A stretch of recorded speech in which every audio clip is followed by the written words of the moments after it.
आप सभी को गुड मॉर्निंग। हमारा टॉपिक चल रहा था प्रत्यय, और हम प्रत्यय का जो एक भाग है उसकी चर्चा हमने पिछली कक्षा में कर ली है। आज हमारा जो दूसरा भाग है तदित प्रत्यय, उसके बारे में हम चर्चा करने वाले हैं।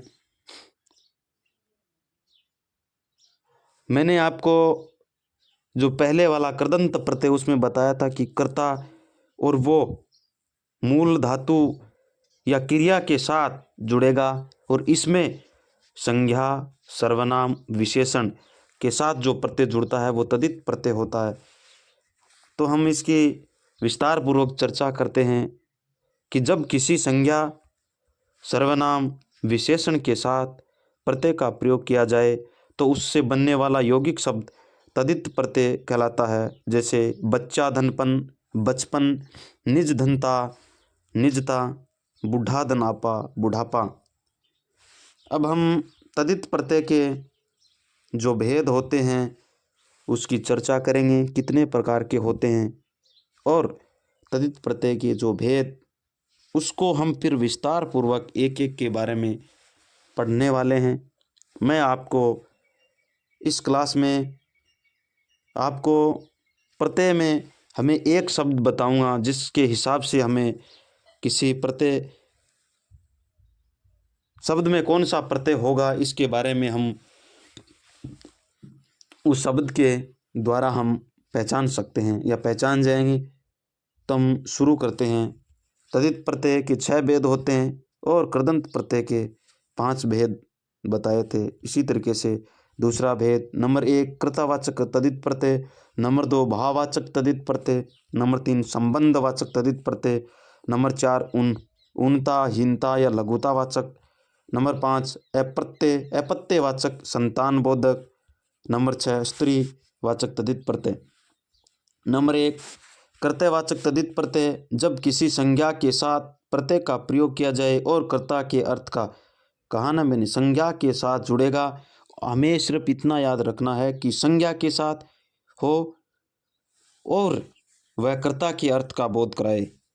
तो हम इसके जो उदाहरण हैं उसको समझते हैं, उसको देखते हैं ताकि हमें और ज़्यादा समझ में आए। अब संज्ञा का नाम लेते ही आपके दिमाग में संज्ञा की परिभाषा और विशेषताएं आनी चाहिए। उसी तरीके से सर्वनाम की आनी चाहिए और विशेषण यानी किसे, इन तभी हम ये प्रत्यय समझ पाएंगे कि संज्ञा किसे कहते हैं और सर्वनाम किसे कहते हैं, विशेषण किसे कहते हैं। तो हम शुरू करते हैं उदाहरणों के माध्यम से इसको जानेंगे। कृत्यवाचक तदित प्रत्यय सोना, सोना एक क्या है, संज्ञा है, किसी वस्तु का नाम है। सोना धन आर प्रत्यय जुड़ा तो सुनार हो गया, ये कर्तावाचक है। सुनार का काम करने वाले को सुनार कहते हैं, यानी कर्तावाचक हो गया। इसी तरीके से चरम धनकार, चरमकार, लोहा धन आर, लोहार, कुंभ धनकार, कुंभकार, ईर्ष्या धन आलू, ईर्ष्यालु, अफीम धनची, अफीमची, थाना धनदार, थानेदार, दाढ़ी धन ईयल, दड़ियल। आगे वाले उदाहरण हम देखते हैं। स्वर्ण एक धातु है और वो संज्ञा है।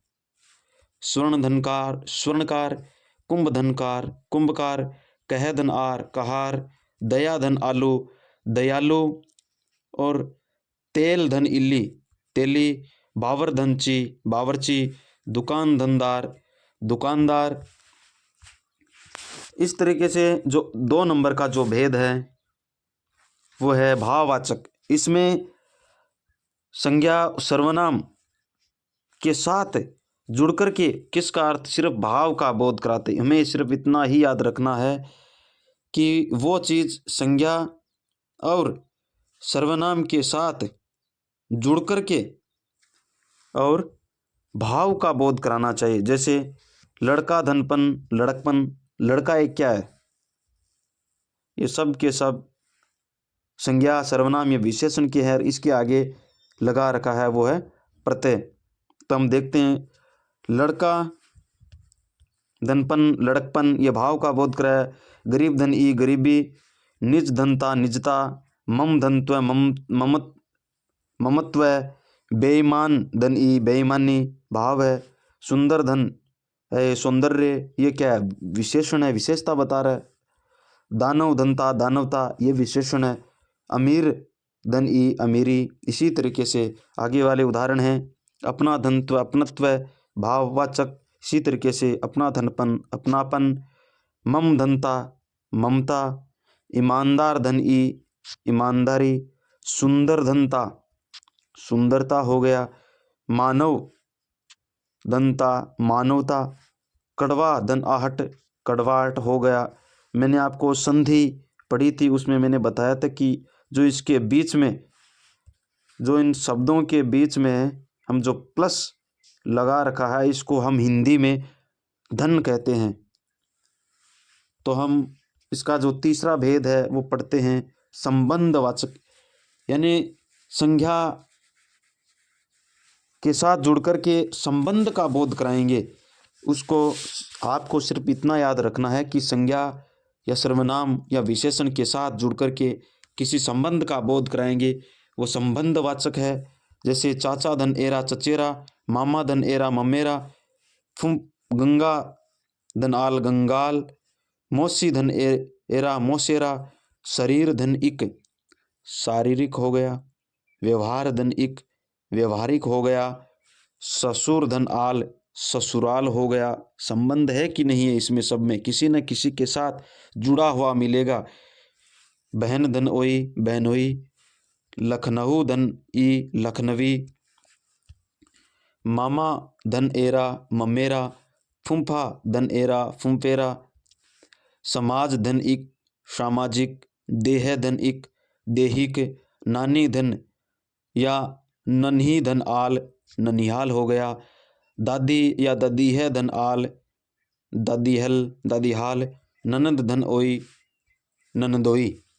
हमें जो संबंधवाचक, इसका पहचानने में हमारे सामने कठिनता नहीं होगी।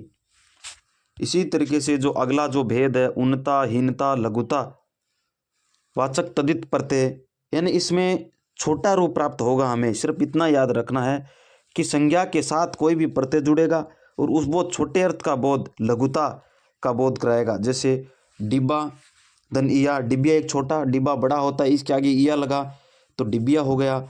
इसी तरीके से जो आगे वाला उदाहरण है, खाट धन ईया खटिया हो गई। बेटी धन ईया बिटिया हो गई। रस्सा धन ई रस्सी हो गई। थाल धन ई थाली हो गई। चोटी धन ईया चुटिया हो गया। लोटा धन ईया लुटिया हो गया। खाट धन ओला खटोला हो गया। सांप धन ओला संपोला, यानी सांप का छोटा बच्चा संपोला। नाल धन ई नाल बड़ा होता है, ई जुड़ा नाली, नाली छोटा होता है। इसी तरीके से कोठरा धन ई कोठड़ा बड़ा होता है, कोठरी छोटी होती है। पहाड़ बड़ा होता है और ई जुड़ा पहाड़ी बन गया, ये छोटा होता है। इसमें भी आपको किसी भी तरीके की पहचानने में समस्या नहीं आएगी, क्योंकि मैंने एक छोटा सा शब्द आपको इसमें एक ट्रिक सी बताई है आपको कि छोटी छोटी चीज़ों को आप पकड़ना सीखिए। उन्नता हीनता लघुता, यानी छोटा रूप का बोध कराएंगे, वो उन्नता हीनता लघुता हो गया। इसी तरीके से इसका जो पांचवा भेद है वो है अप्रत्ययवाचक या संतान बोधक तथित प्रत्यय, यानी जो किसी उत्पन्न होने संज्ञा के साथ जुड़ेंगे और उत्पन्न होने या संतान के अर्थ का बोध कराएंगे। सिर्फ इतना सा याद रखना है, इसके अलावा आपको किसी भी तरीके की कोई भी बात आपको याद नहीं रखनी है। इसके उदाहरण हम देखते हैं कि मनु धन ए मानव हो गया। दनु बड़ा होता है, दानव हो गया, ए जुड़ा तो। वल्मीक धन ई वाल्मीकि हो गया। राधा धन ए राधे हो गया। इसी तरीके से रघु धन ए राघव हो गया। वसुदेव धन ए वासुदेव हो गया। जनक धन ई जानकी हो गया। विष्णु धन ए वैष्णव हो गया। आज हम यहीं तक चर्चा करेंगे। जो भाग बच गया हमारा, जो तदित प्रत्यय का स्त्री बोधक वाला, वो हम नेक्स्ट क्लास में पढ़ेंगे। तो अब हम हम इसके जो भेद हैं एक बार छोटी सी चर्चा कर लेते हैं कि संज्ञा सर्वनाम विशेषण, सबसे पहले संज्ञा सर्वनाम विशेषण होगा और उसमें प्रत्यय जुड़ेगा।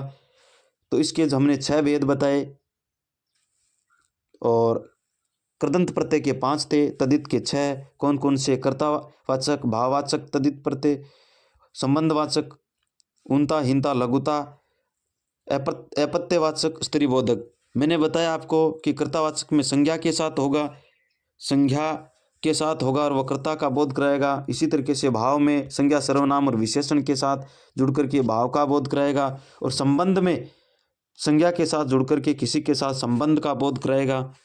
और 4 नंबर में मैंने बताया ऊनता हीनता में किसी संज्ञा के साथ जुड़कर के छोटे रूप का बोध कराएगा, और अपत्य या संतान बोधक में उत्पन्न होने या संतान के अर्थ का बोध कराएगा। तो मैंने एक छोटी छोटी चीज़ें आपको पकड़ करके इसके साथ जोड़ करके बता दी। आशा है आपको याद और समझ में आएगा।